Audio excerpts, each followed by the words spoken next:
Cool. We are live on 5 different platforms because we like choice with education and we like choice with our social media profiles.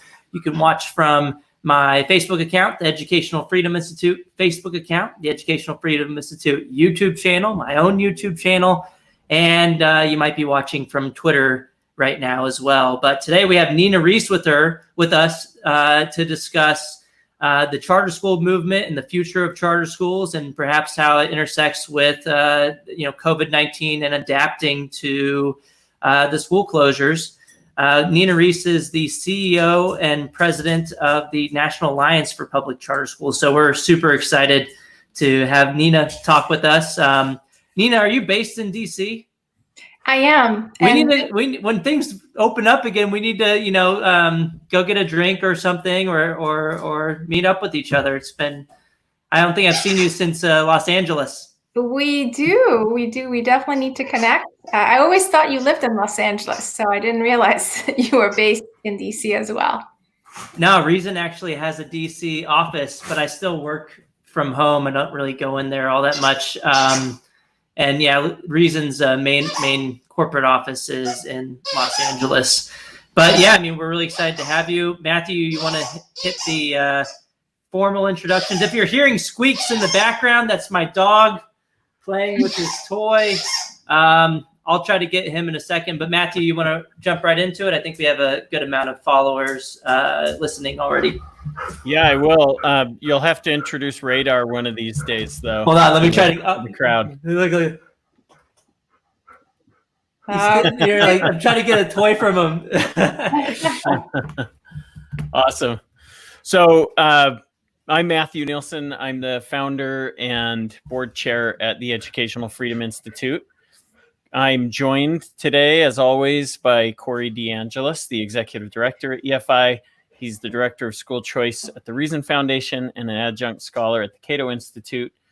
Our special guest today is Nina Rees, president and CEO of the National Alliance for Public Charter Schools. She's also the former deputy undersecretary for innovation at the U.S. Department of Education and has 30 plus years. Did I get that right? 30 plus years in education policy, Nina. Yes, believe it or not. Awesome. It's more like 25 years. Okay, I don't want to overstate it because you start getting into trouble on that. That's awesome. Thanks for joining us today, Nina. We appreciate it. Oh my gosh, thank you so much for having me. Great way to end the week. Yeah, it's good. It'll be a good Friday for everyone, not in the religious sense, but in the quality sense. So. So we always start off with these, Nina, with a similar question, and that is, how did you get involved in education policy? What made you interested in it? And tell us a little about yourself.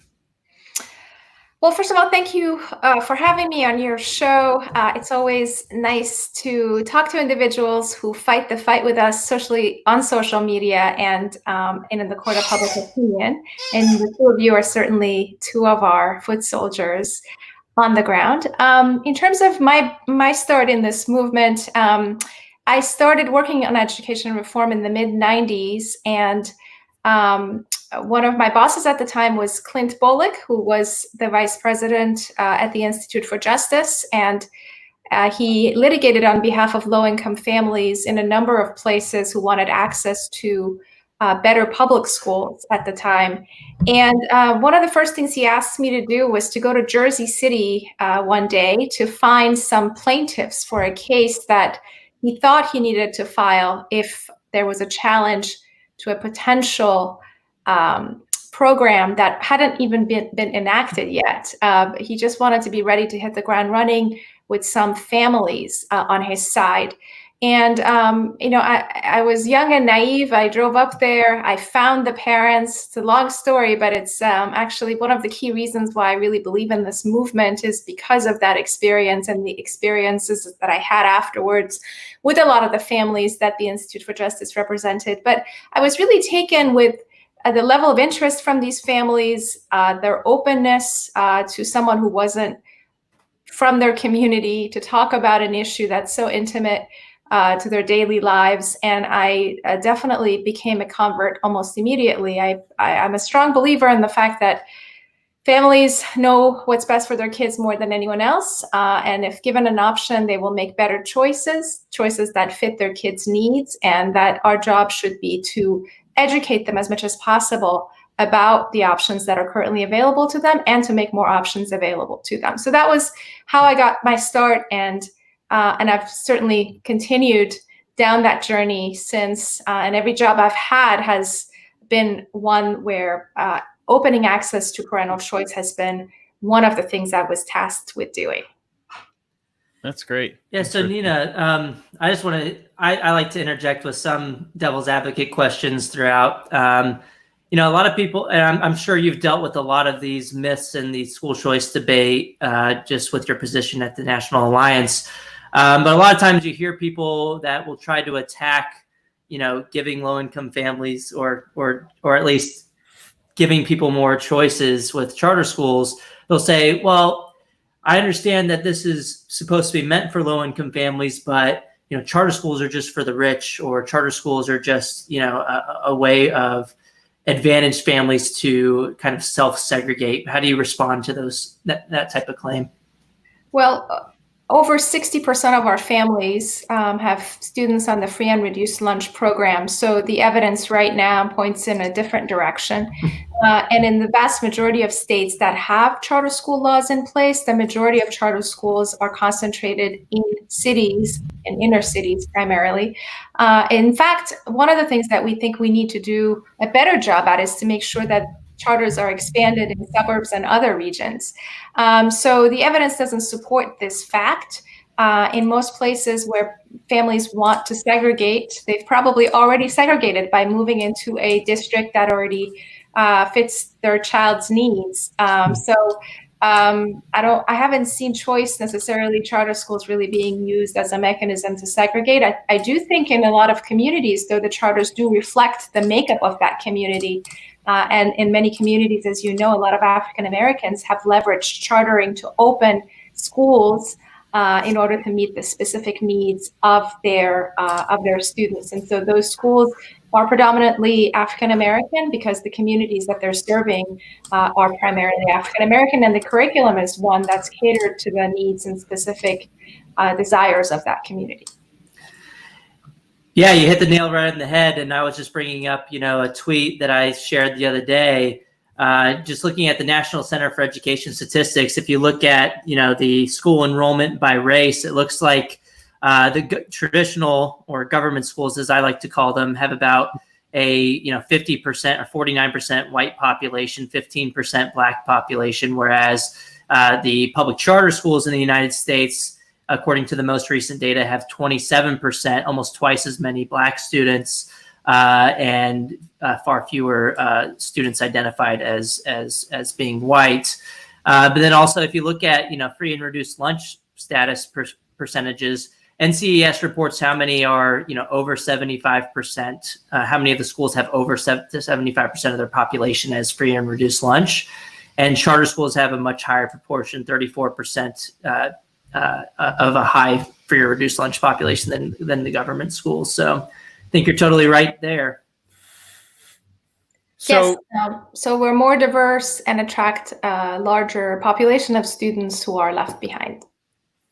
That's interesting. Do you know, Nina, I haven't looked into this myself, but I think it's an interesting question. Charter school growth over the past, what's been the trend?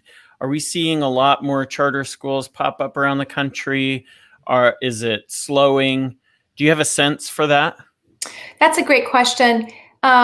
We saw kind of a jump in growth a few years ago, and the reasons for that jump are not easily explained. Mm-hmm. But over the past 2 or 3 years, we have seen a slowdown in growth.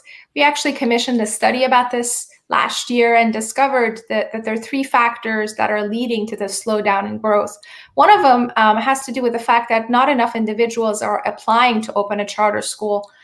So we're not attracting enough entrepreneurs in some instances to even apply to open a charter school. That's something we can control by attracting more entrepreneurs, by making sure that we're going to different communities with individuals who could conceivably run great schools and encouraging them to apply, and also making sure that the process that authorizers use is simple enough for the average person to be able to really understand and participate in it, and without it feeling like a big bureaucratic process. The other reason why charter growth has slowed down, according to the individuals we surveyed, has to do, of course, with the discourse in the court of public opinion. Our opposition definitely commands the airwaves on social media. They have more people who talk about this issue, and while a lot of that rhetoric doesn't penetrate mainstream media, the aura or the shine of charters as something that is appealing to everyone is not quite present as much as it was when it was first born. And then the last piece of it is facilities finance, access to facilities. That's one of the number one impediments to growth and even opening a charter school, because most individuals don't come to this business with their own facilities. And so any and all activities that equalize funding and make sure that we're making it possible for school leaders to access facilities without having to raise a lot of money helps with the growth of charter schools. But I would say one last thing. Expanding into suburbs and other areas is definitely one of the things that this particular study highlighted, because they noticed that perhaps in some of these communities where we're hitting a plateau, there may be some saturation. So how many more new charter schools do you need in certain places, for instance? And again, that's just a theory, but that's one of the things that we certainly wanted to tackle. So those are all.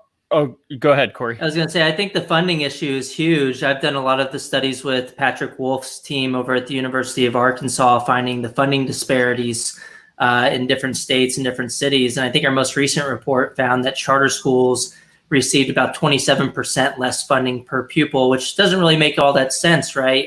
If you're funding the child should be able to take all of their education dollars to whatever school works best for them. And it seems in most education systems in the U.S. that's not actually happening. So I see that as a barrier. But what do you think about things like enrollment caps, and do you have a sense of how big like charter school wait lists are across the country? I've seen some reports saying like around 1 million students. I've seen a bunch of back and forth on that. But it looks like it doesn't look like it's a demand side issue, right? It doesn't look like it's not like people don't want charter schools. It seems like they're just being, either just not enough funding to do so, or they're being blocked through statute. Yes. So on your question around caps, a number of states have caps. States like New York, Massachusetts, we know about the caps in Massachusetts. But then you also have caps in places like Washington, D.C., but they're generous enough that allow for the growth of charters. So I think you can open up to 20 schools in D.C. on any given year. So it's a cap, but it's not a cap that's prohibiting. It's not binding. Yeah. Okay. Yeah. To your question about demand, so one of the things that's interesting is even though the growth of charters seems to be slowing down in terms of new schools opening, the total number of students going to these schools seems to continuously be on the rise. So these schools and campuses are definitely attracting more families. And as you mentioned, the wait lists continue to grow. We used to do a report, which is where the million number came, that basically surveyed different states to see how many students were on wait lists. We got a bit of criticism because a parent could be on multiple wait lists, but we used some statistical methodologies to handicap some of these odds so that you had a better number. I think the last survey that we produced demonstrated at least 500, 600,000 families were on wait lists. So the other thing we did about 4 years ago, instead of the waitlist survey, was to simply do a survey of families. We did it across the country, and we discovered that over 80% of families want more options, and 70% of the families we surveyed would select a charter school if one was open in their neighborhood. This is after we explain what a charter school was. And the reason for that is because a lot of people who we surveyed, and every survey demonstrates this, still don't know what a charter school is. So you have to explain what it is, the fact that it's public, the fact that it's open to all, that it's... Okay, well, let's get on that for the listeners. And we have a wide array of listeners. So could you tell us, why, like what's different between a regular public school and then a public charter school, and maybe kind of just discuss a little bit about what a charter school actually is? Yes. So a traditional school is usually operated by a school district, so whereas a charter school is an entity or a school that is born either from a school district, but it can also be authorized by a state education agency, by a nonprofit, or by a university.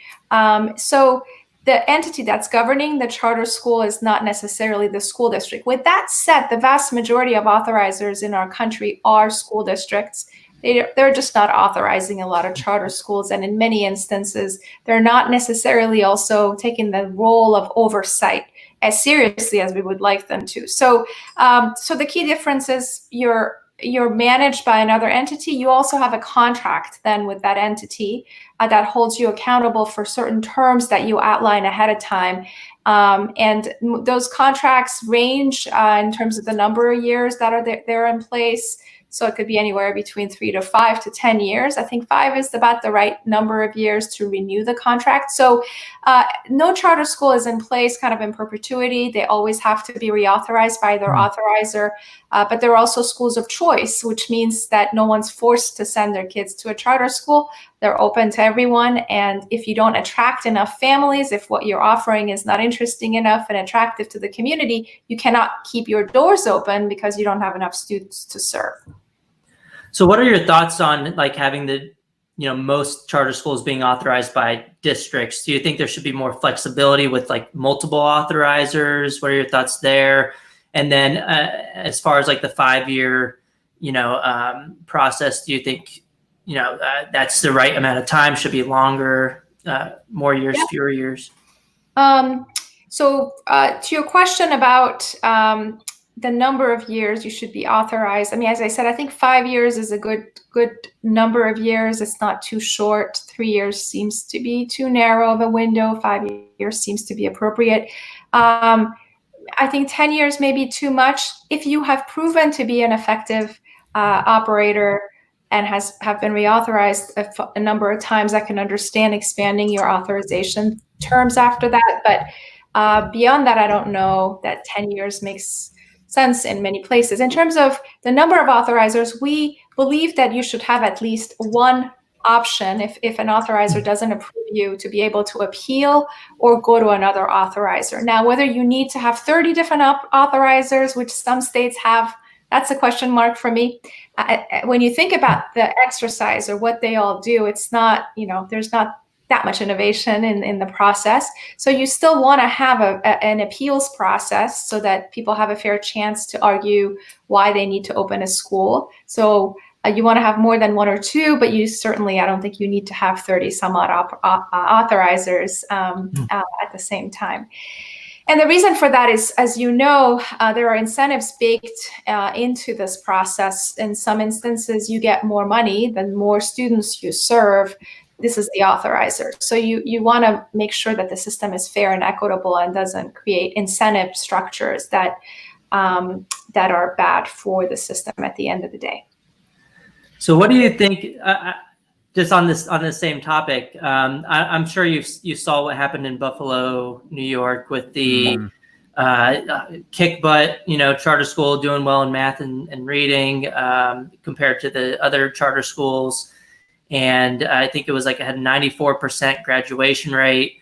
And the Board of Regents just voted to close it. I don't know if they rescinded that vote yet, but there was a lot of backlash, at least on social media. What are your thoughts around this whole incident? And do you know if there's like a way to fix this? I mean, I think that the problem is, right, that the parents and the customers were happy with this charter school, but then the heavy hand of government, it seems, came down and said, we're going to close the school because we're trying to protect the monopoly, essentially. Well, and it's also the first example that we know of since COVID hit where a district is citing fiscal impact as the reason they're not renewing a high-performing charter school. So this is probably the worst case scenario you can possibly think of. We've always been in favor of closing bad charter schools, but in this case, you have a thriving charter school that was doing well by any stretch of the imagination. Mm-hmm. If there is a process, so there is another bite at the apple, and hopefully the regents will approve this charter school. I think the concern was really around the expansion plan for this charter school, because they did approve other charters, but this one was expanding, and I think that's the factor they were considering. But it's an unfortunate occurrence. We'll see what they do next, but we're definitely trying to monitor this process in other places to make sure that it doesn't happen in other communities that are citing fiscal impact on the traditional system as an excuse to close a high-performing public school. Ultimately, these schools are serving the needs of the families and the community. They're not serving anyone other than that. So it's important for us to continue. Well, and like citing fiscal stress like seems to be a stretch too, because it's like the charter schools in New York, according to like one of our recent studies, I think they get like half of the amount of funding as the government schools. So if you want to save money, why don't you allow more people, and why don't you expand the charter school? I guess it's just creating fiscal stress for the government-run schools if they're losing students and they're losing enrollment, which means they're losing funding. No, but they could do that, protecting right? a monopoly, right? I mean, it's just no, but they could do that, right? I mean, if that was really the reason for doing that, what they could do is they could say, okay, the 50% that you're not getting, charter school X, whatever, we're going to take that back into our general budget, and then we're going to funnel it back into the traditional public school system to fund them.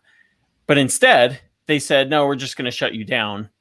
It seems, it's horrible. Like this is the first time I have ever seen a high-performing charter school shut down, or at least get voted just cause, right, to not be renewed, right? Because that was what they were up for with the Board of Regents, was to get their charter renewed, if I remember right. Yes. So it's just, that's insanity. It seems like, why wouldn't you take half the money? Because you're not giving them half of it. So take half the money and give it to the district schools, if that's the real reason. Well, they want 100% of the funding, right? They don't want 50%. That's the problem. Yeah. Well, I mean, look, I think these are conversations so if you're running the school system and you're looking at your budget, the threat of so many families leaving does put some pressure on you and forces you to make some adjustments. How many of them get this information in real time? How many of them have the flexibilities they need to make some mid-course corrections in real time remains to be seen. So at the end of the day, as I said earlier, I think dollars belong to the students in the system. Mm-hmm. And the dollars shouldn't fluctuate so much based on the districts that you live in. And if there's one thing that I think, and I hope that this discussion around COVID has encouraged or continues to encourage, is this notion of making sure we're not tying a child's destiny into their zip code, and that we're making sure that those dollars are following the child to the school that they pick to attend, and that ultimately the traditional system and the chartering system are seen as a partner in the education of that child, rather than fighting with each other for resources or holding on to facilities, which is what happens a lot in order for these students to one day come back to those schools, instead of sharing the facilities with charter schools.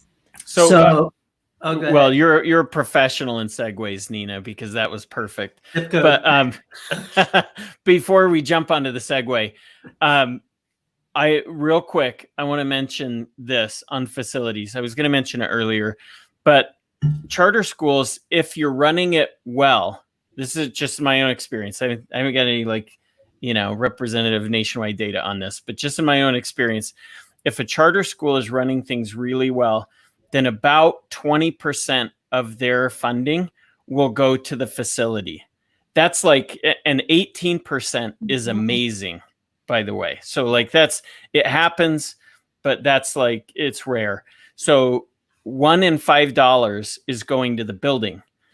That puts the charter school at that much of a handicap beyond the district schools, because district schools don't pay for facilities out of their per pupil revenue. So I just wanted to throw that out there, that it's a further handicap for charter schools, where we've always known that they have to do more with less, but that puts a little bit of a fine point on that and says, well, in what ways? There's one way right there, that $1 in $5, if you're running things really well, goes to the building. So anyway, back to the segue.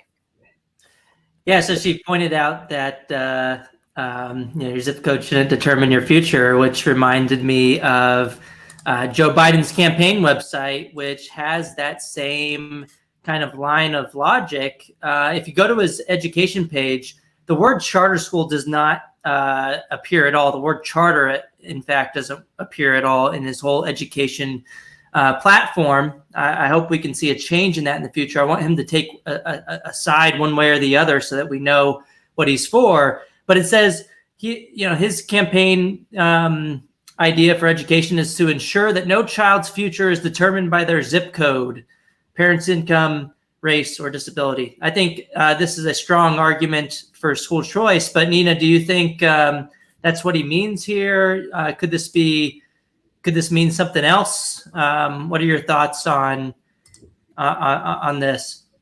Well, I certainly hope that it means that it's a segue to talking about choice and options and portability of funds. But the fact that he doesn't say anything about charter schools on his website is both good and bad. I mean, it's good in a sense that he hasn't said something the way that Bernie Sanders and Elizabeth Warren highlighted in their platforms, but it's also unfortunate for someone who has such a track record, both in the Senate and as vice president.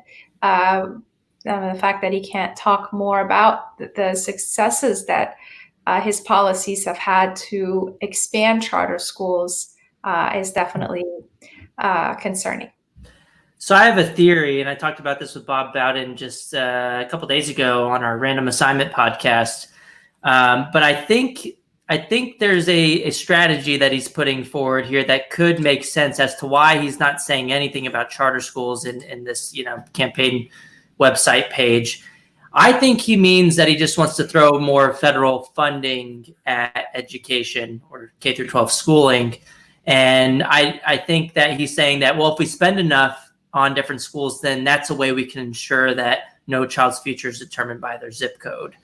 And I think that because, there was this viral video that just came out a couple of days ago. I think I was one of the first ones to share it on social media, where it sounds like he's calling to get rid of charter schools. And I'll play that clip for the audience, and then we'll get Nina Rees's take on what she thinks he means in this clip. And so the point is, if I'm president, Betsy DeVos's whole notion from charter schools to this are gone.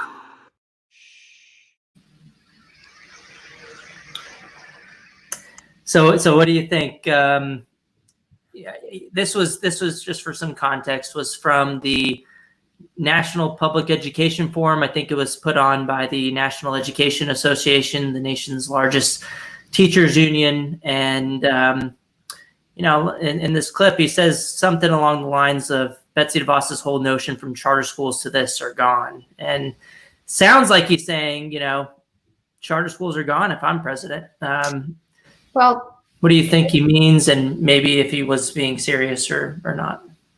Look, if you were to really literally decipher what he was trying to say, he was pointing to Betsy DeVos's version of chartering. And usually when people talk about that, they're talking about the experience of chartering in Michigan, which Betsy DeVos, quite frankly, didn't have a lot to do with because, as a citizen, she wasn't in charge of the charter school sector in Michigan. So That's at least how I've interpreted it. But I'm also a hopeful person. Mr. Biden is not known for giving very crisp and clear answers, not just on this issue, but on a whole host That's of true. So I'd rather ignore that comment and move on. As I said earlier, though, this is a person who has a track record as a senator. If you look at the delegation out of Delaware, two of our most consistent supporters for the charter school program, the charter school resolution, the individuals who we call on anytime we need anything charter related are the two senior senators from the great state of Delaware. So his own state boasts a good number of charter schools and a track record of success. And he himself has also casted votes in favor of programs like the Charter School Grant Program in the past. And so it's going to be difficult to turn your back to all of that. And we'll, have to see what he does and how he positions himself ultimately. So did you see this recent thing in the Washington Post that was signed by Diane Ravitch and over 200 other public education advocates? I'm sure you've seen it, Nina, but for the listeners, it's an open letter to Joe Biden from Diane Ravitch and about 200 other public or government school advocates, because charter schools aren't public are public schools by definition. And they're pretty much, in this open letter, they call for things like ending the expansion of charter schools, somewhere in here. A moratorium on public funds for charter school expansion until a national audit has been completed, yada, yada. Ban all for-profit charter schools and colleges. Get rid of testing mandates. Triple Title I funding. Nina, do you think... do you think, well, first, what's your reaction to, this kind of call to ban for-profit? And then maybe you can talk a little about the NAACP's call for a moratorium on public funds for charter school expansion. And do you think Joe Biden would even listen to something like this? Well, I certainly hope not. If you look at the people who wrote this letter, they have opposed charter schools for quite some time, and they have made it their mission to go after charter schools, regardless of the evidence that supports them. Even in those places where charters are very successful, according to research like Massachusetts and New York City, these are the places where randomized field trials that our friends in the academic sector have conducted demonstrate that our charters are doing extremely well compared to traditional graduating, so sending them to college and everything else in between. And so in these states also, by the way, you don't have any for-profit charter schools. The question is about those charters that are managed by for-profit companies. Then you would think a state like Massachusetts would have been able to lift its cap because they've never had anything that's remotely close to being managed by a for-profit company in that state. So I hope that the campaign sees this for what it is, which is a group of individuals who do not believe in changing anything in public education. And there are a lot of recommendations on that list. And Corey, I'd be interested in your thoughts on some of those recommendations around testing and whatnot. But for education reformers, there is a lot in there that is cause for concern, because it is turning its back to years of work done by the past administration to shore up the importance of standards and accountability. There are certainly things that needed to be addressed in that discussion, because the focus on, tying student performance to teacher pay may have been short-sighted in some instances where the teachers really haven't, had as much power or control over the situation that they were in. And I think at the end of the day, there's certain issues that we need to have dialogue around. And certainly in the current ESCA reauthorization, a lot of this power has been shifted back to states anyway. But in general, though, I come from the mindset that having high standards is better than having poor standards or low standards, and that ultimately having some sort of measuring stick to measure the progress of your school is a good thing. It helps parents make educated choices. Without it, you are kind of in no man's land, and I think it's important for us to calibrate our expectations certainly to make sure that we're not putting too many of our eggs in the testing and accountability basket, but also come up with mechanisms that still give parents good information without relying too much on test scores as that measuring stick. But yes, the letter is written. I mean, I was talking to Chris Stewart the other day on his podcast, and he was venturing a guess as to how many of the individuals are actual parents or leaders of color. One we don't know by just looking at that list, but it looks like it's a good cross-section of individuals who have never been supportive of charter schools, and you can kind of see right through it. Yeah, I mean, you got Diane Ravitch, number one. I think Carol Burris is up there in the top 10 on the list. But yeah, I wanted to get your thoughts on, I know the National Alliance for Public Charter Schools website lists that, like only 12% of charter schools are actually for-profit charter schools, so that the vast majority aren't actually for-profit. No, it's not even that. So there is no such thing as a for-profit charter school. You have to be a nonprofit in order to qualify for public funds or federal funds for that matter.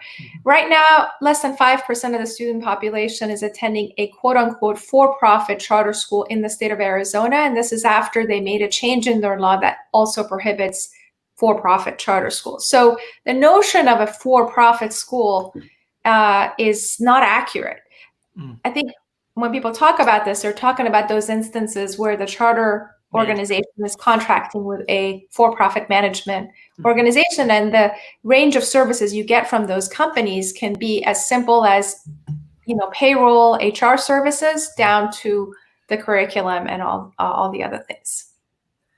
Yeah, so thanks for clarifying that. And I just wanted to get, your thoughts on those, and you think it's totally cool for charter management organizations to be for profit. I don't know what the Alliance's official stance is on that, but yeah, I mean, our position is the focus should be on quality, and that the tax status of the management company overseeing the school ultimately is not what parents look for when they're searching for a good school. So if a school is performing well, if it's a great school and happens to be a school that has a management company that's doing its payroll and, profiting from that management structure, then that's up to the school and the families to decide. And also, the other thing we like to highlight is the number of providers who currently contract with school districts for a whole host of services, from janitorial services to bus services to food services. These are all entities that ultimately profit from the endeavor, or textbook companies. So I wanted to go down this path of questioning the for-profit status of any and all entity that contracts with an education entity or a school district. Then that discussion is going to open the door to a whole host of other companies and providers that no one would argue should be banned from providing those services. And a lot of these companies, like K-12 and Connections Academy, which offer online or virtual charter schools, they also have contracts with school districts and state education agencies. Yeah, so I like that point that it shouldn't really matter the tax status, right? Whether it's for profit or not, as long as the school is meeting the needs of the families, right? If people are voluntarily choosing these schools and they're meeting their needs, then why should it matter whether they're labeled for profit or not for profit? What I worry about is a school profiting off of families that cannot choose anything else, right? When they're essentially stuck and they're profiting off of the use of government force to force their kids to attend their schools. And I just wanted to bring up for the audience that this is the only random assignment evaluation I know that has looked at a for-profit network of charter schools or charter schools that are managed by a for-profit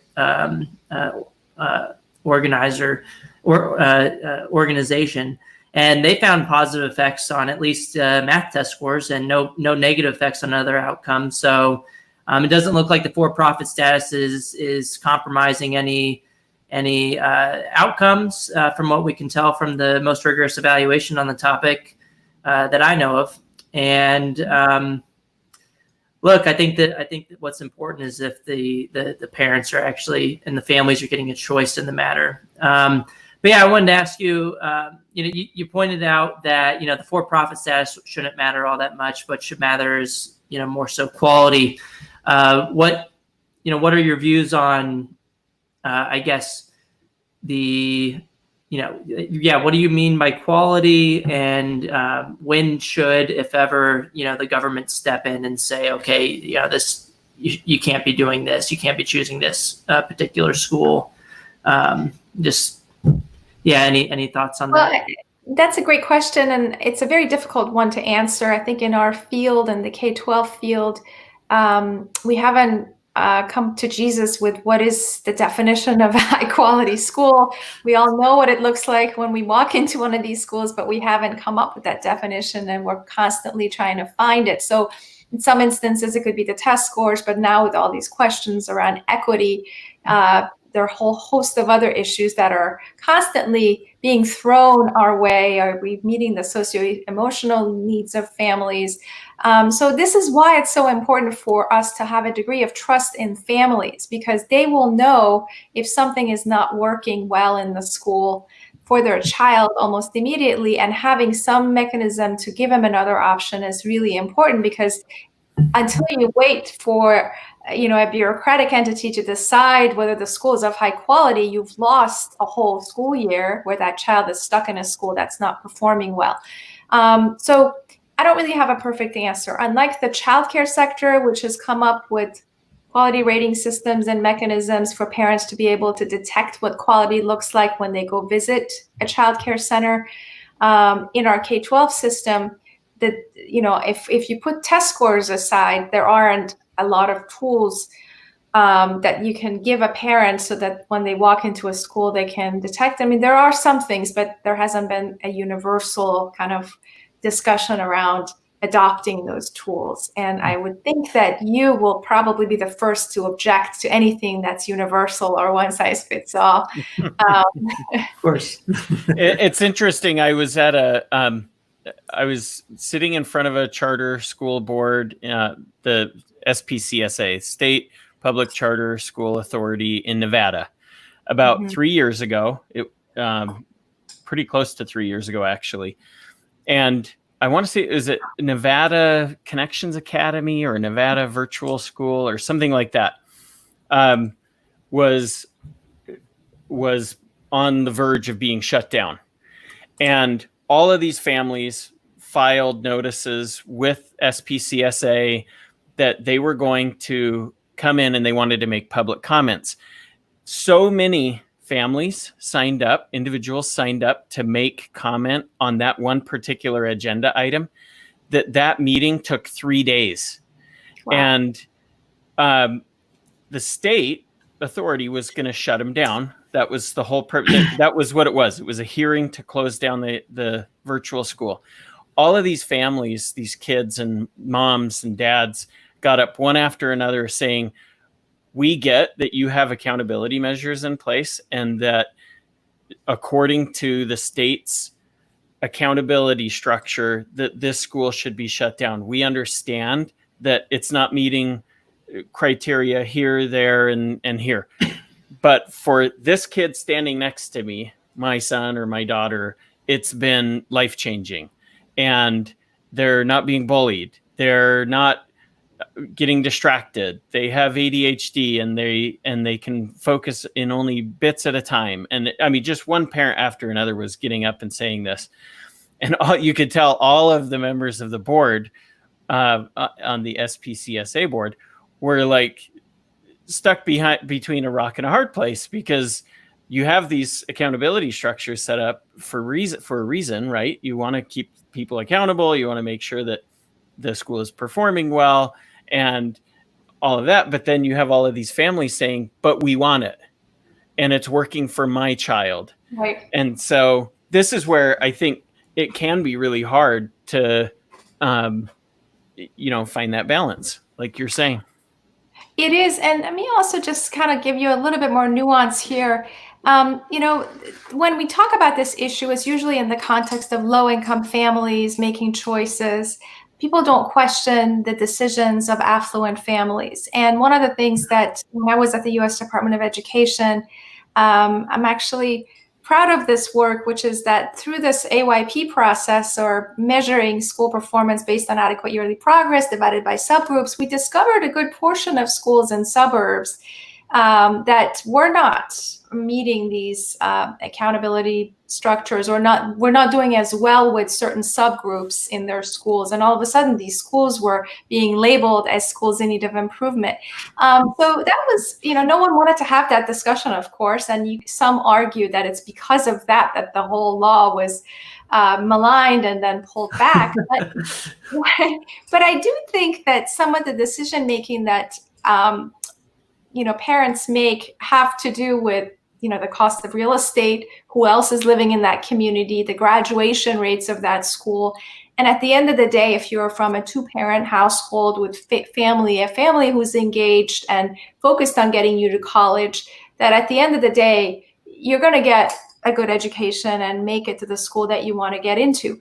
What laws like No Child Left Behind highlighted, though, is that those schools may not necessarily be great schools for the amount of money you're putting into them. And one of the things we're noticing in the chartering space, and of course I'm biased, is kind of the value you get when you send your child to a school where you have the principal and every single teacher at your beck and call 24/7, doing everything possible to make sure the students are doing well academically. I would love to see some of those educators in some of these suburban schools, because I think they will be able to leverage. Look, I think these educators should stay in the schools that they're in, but there are times when I wonder if using that model in these other settings where you're kind of used to getting motivated kids and families will get you to really see the potential that these schools have to offer a little bit better. So I don't know if that makes sense. I also see it in the private school space. I mean, when you're self-selecting into a school, and you have certain things at home that help you, you can kind of see the projection where the kid's going to end up. Those who don't have access to those, services around the school and families and whatnot that can help them maneuver the process to get to college are the ones that we need to watch out for. And so, so I do think anything we can do to better educate families will be helpful. I also think the way we have communicated with families in the past has been just difficult for people to understand. I think it's information that folks like us probably like to sit around in a room and talk about and marvel over, but to the average person, the notion of things like adequate yearly progress and what it means, some of the things we've just used, the jargon we've used hasn't helped in moving the discussion of quality forward. So yeah, when it comes to things like adequate yearly progress with standardized test scores, what do you think the role is in the charter school space of the government? Do you think it's just require the schools to provide this information so that families can make better decisions, or is it more than that? Is it do you think that the government should have a role in preventing families from accessing a particular school based on their testing results? Charter schools are something between. Yes, so charter schools are public schools. So we definitely believe that so long as we call ourselves public schools, that we have to accept certain things in the public sphere and adhering to whatever the state standards and accountability systems are, including the testing that the state administers, is one of the things that we have to accept. There are some who believe we should push the envelope on this. And whenever they ask me or come to my office to talk about this, I ask them to just write down exactly what this alternative universe would look like. Because you want to start somewhere, right? It's usually pretty abstract. But if you're actually trying to amend your charter law or talk to your authorizer about this alternative mechanism, it's important to understand, okay, so what would it look like in this public system? Now, with all of that said, though, in the private space, you guys are more familiar with that than I am. you can do some of these things. And I don't know how much innovation has come out of the private school space when it comes to these types of things. It seems to me that they test and hold themselves accountable in, in some of the more traditional ways that you see in the public space. And I don't know if that's because that's the way they've always done this. So, but with that said, there are some examples of micro schools and other schools that are pushing the boundaries on how school can take place. And I know some of them have gained momentum in some states, but it seems to me that in most of these places, the students that these schools attract are self-starters and students who are able to use the flexibility and freedom to still manage their education. And so, it's going to be interesting to see if some of those schools gain traction and, outperform somehow other schools. Yeah, so I'm thinking like in the charter school realm, there's, the first thing that comes to mind is like the virtual charter schools. They've gotten a bad rap, I think, in certain states where they're getting much lower test scores, for example, than the brick and mortar schools. So, how do you think that kind of comes into the discussion? Do you think that the government should be able to restrict the access to those particular virtual schools, or if so, like, how does that look, on the ground? And, I think there's like similar caps for charter schools around the nation, kind of like what we talked about earlier. I don't know. There's just been conversations about how, and I think it's kind of like in certain states, the virtual schools seem to be getting lower test scores than the brick and mortars. So I don't know. What are your thoughts on? I'm sure our organization has taken a position on this issue. We released a paper a few years ago with the National Association of Charter School Authorizers and 50 CAN outlining a set of recommendations to better regulate full-time virtual charter schools. So these discussions are a little bit up in the air just because after COVID, we are definitely looking at that space more carefully. And my call to action for that community is to really come to the table and help us understand how this system works, because it's not as easy as just putting all your content online, having your teachers on a Zoom call. It does require some training.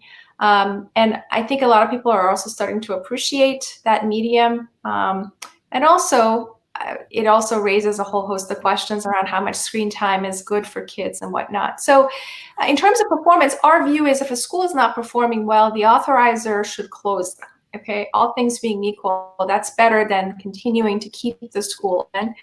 And virtual schools are an example that Credo has pulled out as not performing well academically because they're serving a student population or they have a huge student mobility.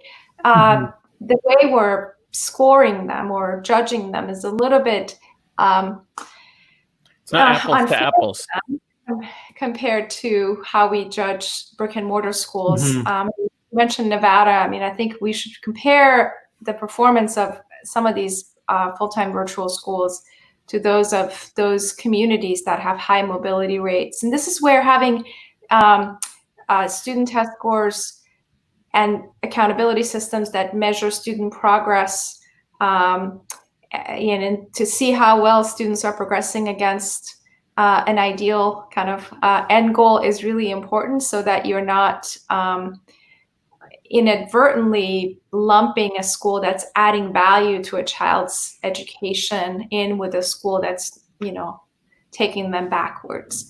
So the other thing I'll just say quickly is, in most of these situations, our key recommendation was to make sure that the state was in charge of overseeing the contract with the virtual charter provider, because if that provider is serving the needs of the students in the entire state, you want to make sure that you have a statewide entity overseeing their oversight. And many places, as I said earlier, a lot of these virtual schools also have contracts with the state to offer course choice and other things. So it's one of those school system is just it's a little different from what charters do on a day-to-day basis. Mhm. And the two communities haven't always come together to really talk through how to solve the problem together, which is unfortunate because I do think there are things we can learn. But at the same time, I'll just be very clear here in that if they're not performing well, taxpayer dollars should not be supporting something that is not consistently improving the test scores of students. And in some states, like Pennsylvania, you have so many of these providers. And it seems to me that in that kind of system where you have so many options, parents should be able to make better choices.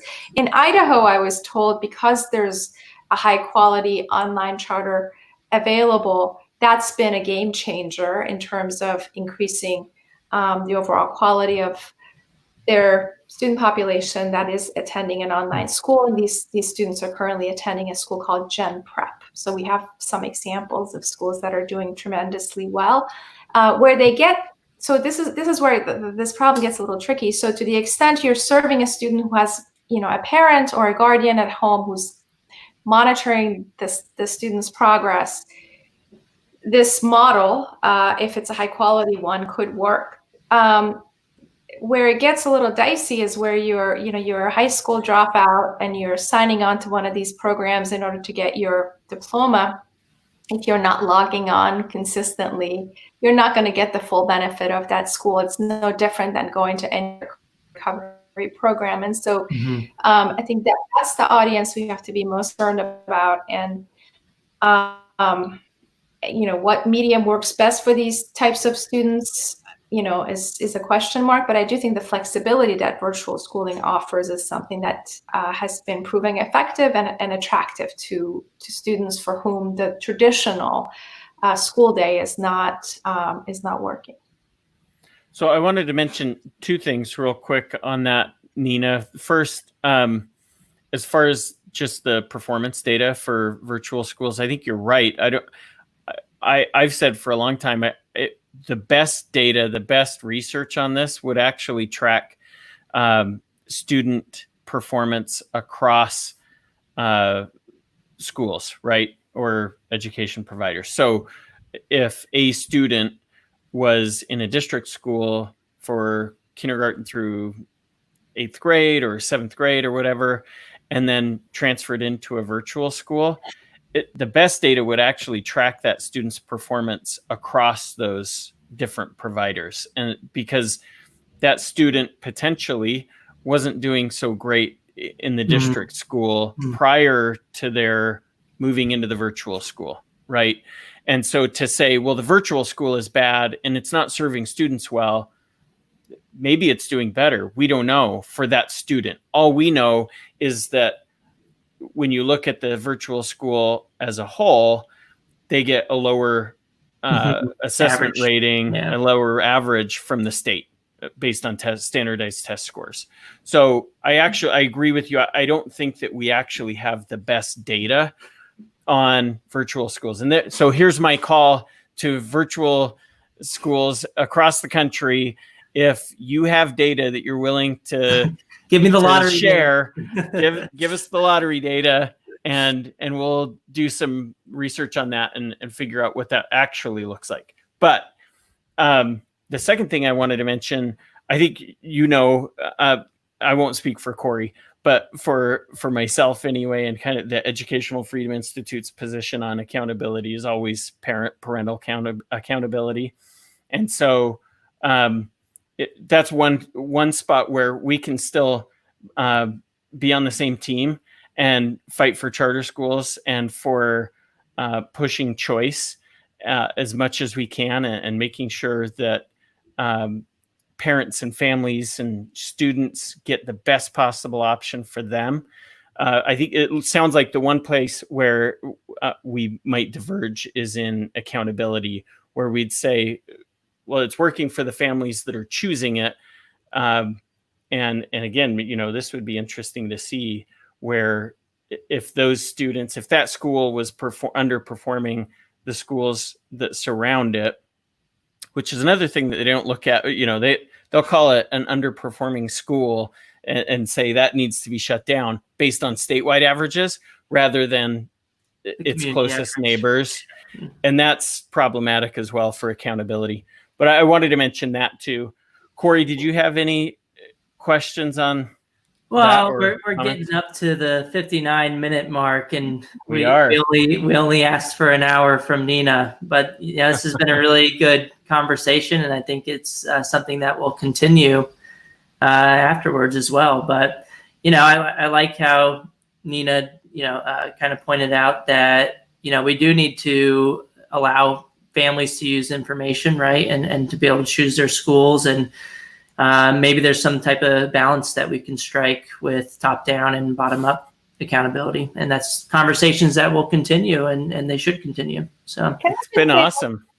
Can I just add one thing in light of COVID? One of the things we noticed early on is how quickly charter leaders responded to COVID by offering remote learning arrangements compared to a lot of large districts. The Center for Reinventing Public Education has a database where they're tracking this information. We have a study coming out next month that's going to look at the performance of single site, not the performance, but the reaction of a lot of single site operators in light of COVID. So, the more we can shine a light on these examples, the better. I think in a lot of these instances, the charter community has also risen to meet the larger needs of the community. So schools like Success Academy have put all of their course content online for anyone to use.